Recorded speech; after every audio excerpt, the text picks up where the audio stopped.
Hi everyone, I'm Lee Pacchia and you're watching The Business of Law, where we talk about the challenges and opportunities facing the legal profession. We're kicking the show off with Kent Zimmermann. He's a consultant at the Zeughauser Group. We're happy to have him join us all the way from Chicago. Kent, good to see you. Thanks for having me. I like the Charlie Rose setup. It feels a little weird not having a stock ticker behind me, but I what the agree. hell. So, I wrote an interview earlier this week, and I had to throw it in the trash because we had all this breaking news coming our way. First off, yesterday we saw prosecutors charge several former leaders of defunct law firm Dewey LeBoeuf. It's a massive fraud case, probably sends ripples throughout BigLaw. You talk to a lot of managing partners and executive committee types in BigLaw. What are they saying about this situation? How's it being processed? It's a great question, and I'll tell you that a lot of chairmen and managing partners have been saying quietly over lunches and in dinners, they'll say, I think there's a problem there. I think there could be an indictment at some point. And so many people thought this might be coming, and finally, yesterday, the day came. It's phenomenal to see the leaders of what was once one of the most prestigious firms in the world. Yesterday they were led into a courtroom in handcuffs. They are accused of a brazen fraud. I don't know if you've seen the emails that have surfaced, but in the emails they talk, that's the chair of the firm, the COO, the CFO, talk about a master plan. They talk about trying to find a, quote, clueless auditor. They talk about, quote, fake income. I mean, it's brazen. And what's ironic is, as lawyers, people at firms like Dewey used to advise their clients on the dangers of putting anything like that in writing. That's the great irony And here. so not only did they allegedly commit a massive and ongoing fraud, but they also documented in emails that are part of what led to the indictment. So it's totally mind-blowing for a lot of people who are watching this, but it's not completely unexpected for many of the chairs and managing partners that I talk to. I mean, is this the kind of event, I mean, as you say, it is stunning. Is this the kind of event that sparks action or change in a managing partner's office, or is it something where people just kind of sit back and say, they were crooks? It's a mixed bag, but what I will say is that I think this is a big message in red flashing lights that if you're running a firm and the firm is struggling, you're going to hide that from your partners at your peril. You don't want to cover it up if the firm isn't doing well, and you certainly don't want to do that with outside lenders and other sources of funds, and that's allegedly what happened here. This is really a case that highlights the importance for transparency in talking about the firm's finances, and it also obviously highlights the case for being open and honest when representing the firm's financial condition, even if things aren't going well. And I'll just say something else, and that is what appears to have happened is that in an effort to keep the firm together during hard times, perhaps a noble goal, Dewey's leaders did things that they clearly shouldn't have, if you believe what's in the indictment. But their goal, it appears, is to try to keep a struggling firm together. But even if it's a noble goal, you really obviously It's don't not want worth to do it in that. the end. Oh my gosh. But we say it's it time and unbelievable. time again, law firms, the type of partnerships that are used in big law are rickety economic entities. When you see the first sign of trouble, the assets start walking out the door, and a small problem can end up taking out a firm at the end of the day. It's tough. Your assets do walk out the door every night, no question. But what got this started, in large part, is that Dewey made unconditional guarantees of compensation to a third of its partners, 100 of 300 partners. They said, we're going to pay you X, and even if the firm doesn't perform financially, even if you, partner Y, doesn't perform financially, we're going to pay you a set amount no matter what over a long-term period. And when they did that, they essentially fixed a relatively high cost that they were going to have to pay over time. 2008 hits, the market dries up, their business, like the business of many firms, falls off. And when some people are following this, in other interviews I've been asked, well, wait a second, 2008, that hit everybody hard. When Dewey went down, that was bad for the street, it was bad for law firms, it was bad for accounting firms. The difference is that Dewey set itself up to have very high fixed costs over time in the form of these guarantees. The guarantees Most say were not disclosed to the partnership, and when they were disclosed, that obviously caused great consternation in the firm. They tried to borrow to be able to keep things afloat, and then the allegations obviously are, and this came out in the SEC civil complaint, that they went ahead and they misled outside lenders when they did a bond offering to 13 insurance companies. They misled outside lenders as to what the true financial condition of the firm was, and it was a scheme, the indictment says, essentially to get more money to pay for a mistake that they'd already made to try to keep everything afloat. And when you look at the brazen emails that describe the fraud that they were allegedly perpetrating, it's astonishing. And you don't expect this in a law firm, and you certainly don't expect this in a law firm that was at one point was as well regarded as Dewey was. You certainly hope that the actions that took place at Dewey were an outlier. You do, but I think it serves as a warning to other firms who are struggling.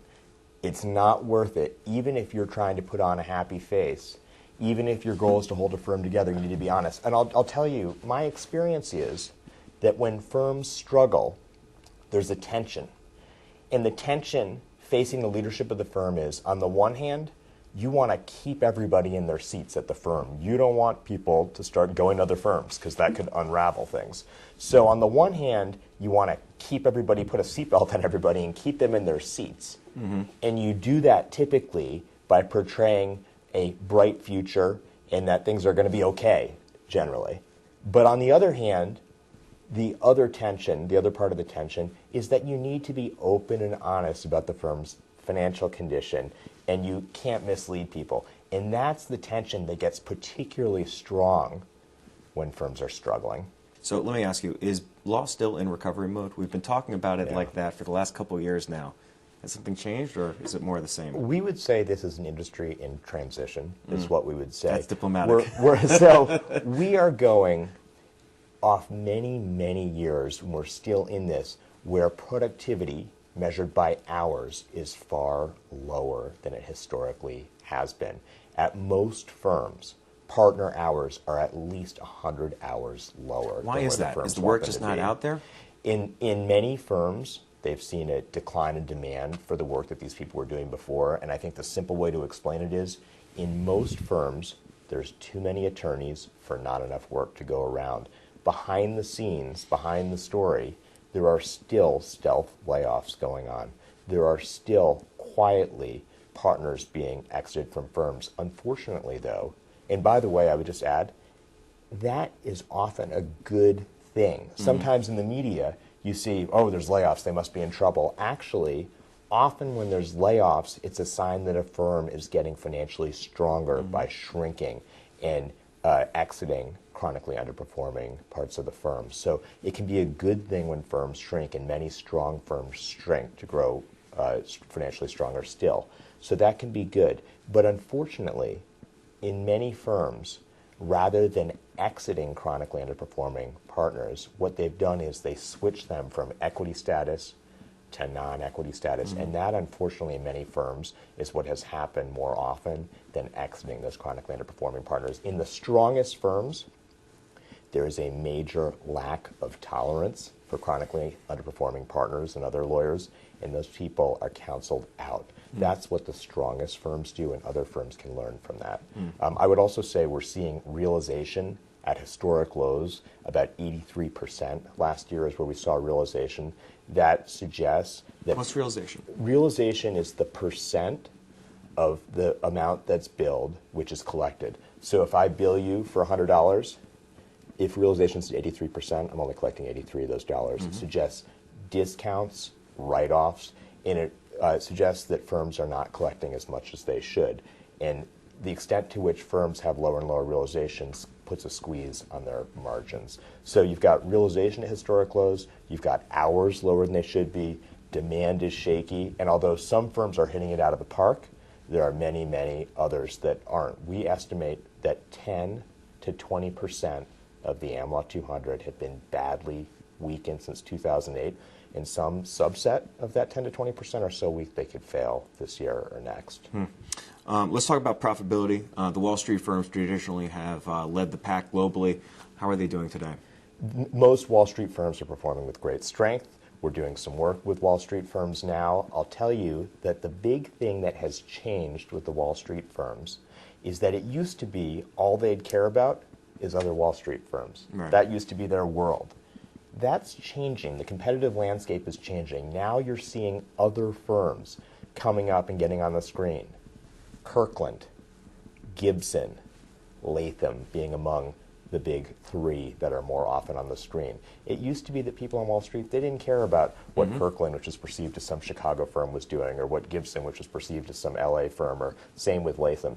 That's not the case anymore. Those firms are very, very strong, and they're getting on the radar, they're getting on the league tables, and they're getting in the space that used to be exclusively the domain of Wall Street. So that's a big change. The other thing I would say is that although the global deal flow was flat last year, it was up marginally in the U.S., including because of tech deals that are happening. We've seen some of the headlines about WhatsApp and other large deals. That's helping the Wall Street firms, particularly those that focus on M&A and private equity work. Ken, while you're here, I want to talk to you about 2013 results. We're starting to see a large portion of the Amla 200 releasing their numbers. What are you making of them? I'll tell you, I saw a survey that came out that Citi did, and they predicted about a 5% increase this year in profits and in gross revenue. That seemed a little optimistic, and it turns out so far, based on the 60 firms that have released, average gross revenue is up only 2%, and average profits is up only 2%. So there's very modest incremental gains that we're seeing on average. There are some very high performers. There are some that have gotten bad press that are very poor performers. But what I think is important to point out is that we're only looking at a one-year change, 2012 to 2013. Instead, it can also be another good data point to consider a longer time window. Say the 5 years between 2008 and 2013. So I took a look at that, and it turns out that of the 60 or so firms that have released so far, there's only two firms that, if you look back in that 5-year window, there's only two firms that have double-digit declines in profits. Those two are Shook, Hardy & Bacon and Dorsey & Whitney. Those two had double-digit declines in profits if you look at the 5 years between 08 and 13. But then if you look at the same window, that 5-year window, at those that had double-digit gains, you've got over 20 firms in that 5-year window that had double-digit gains in profits between 08 and 13. Some of them are the usual suspects. Some of the Wall Street firms, Latham, Gibson, Kirkland. That's not unexpected. Very strong performance historically at those firms. But you look down the list, and some of them, you've got Jones Walker, a fabulous firm out of Louisiana, 13% gain during that 5-year window on profits. Andrews Kurth out of Houston, very big in the energy M&A space, obviously a hot area. They went up 17% in profits between 08 and 13. White & Case, the global firm, up 18% in profits between 08 and 13. Baker Hostetler, the firm that's best known for doing Madoff work, but has expanded in many other areas. They've grown substantially in Washington. They've grown substantially in New York. Their profits in this 5-year window, 08 to 13, were up 67%. King & Spalding, out of Atlanta, their profits were up 73% between 2008 and 2013. What's driving that? They've successfully migrated to a focus on high-rate work in markets that command sophisticated and high-rate matters. They've really, really grown. It's a long time since they were just an Atlanta firm, and even though some still perceive them that way, they've really grown out of Atlanta, both to New York and to other high-rate markets, and they've also grown internationally, and they're really hitting the cover off the ball, is what I would say. Wild stuff. Ken, thanks so much for stopping by. You bet. Thanks for having me. That's what we have for this week. If you'd like to see more of our stuff, go follow us on YouTube or on Twitter. I'm Lee Pacchia. See you next week.